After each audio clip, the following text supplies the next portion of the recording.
Et si je vous disais que le Maroc est devenu champion du monde des coûts de production automobile?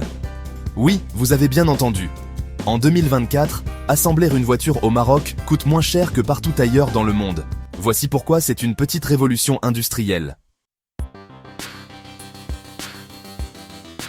106 $. C'est tout ce que coûte en main-d'œuvre l'assemblage d'un véhicule au Maroc. Ce chiffre, publié par Oliver Wyman, nous place en tête des pays les plus compétitifs. À titre de comparaison, au Mexique, c'est 273 $, en Turquie, 414, en Chine, 597.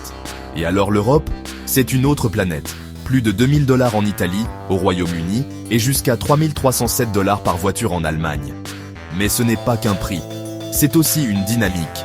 Entre 2019 et 2024, pendant que la production chute de 36% en France, de 34% en Italie, elle grimpe de 29% au Maroc. Le royaume devient une véritable plaque tournante de l'automobile, avec des géants comme Renault, Stellantis ou BYD qui misent sur ses atouts.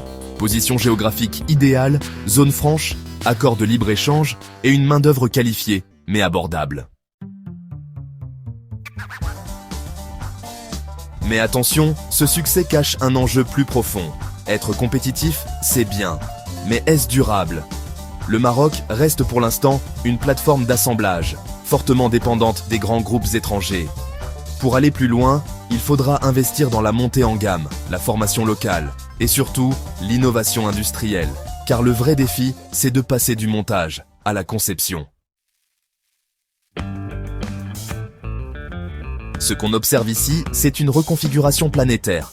L'industrie automobile délaisse les zones à coûts élevés pour se relocaliser dans des pays comme le Maroc, le Mexique ou la Turquie. Pourquoi? Parce que la guerre des marges est rude.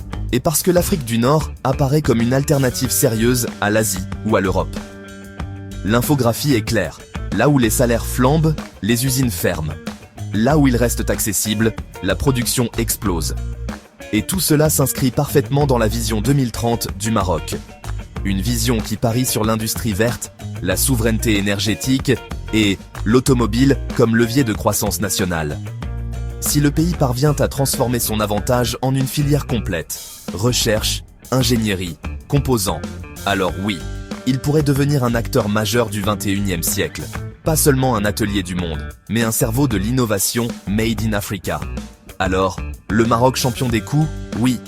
Mais demain, pourquoi pas champion de l'intelligence industrielle? C'est tout l'enjeu. Et vous, vous y croyez? Dites-le nous en commentaire. Et n'oubliez pas, l'avenir se joue peut-être à Casablanca.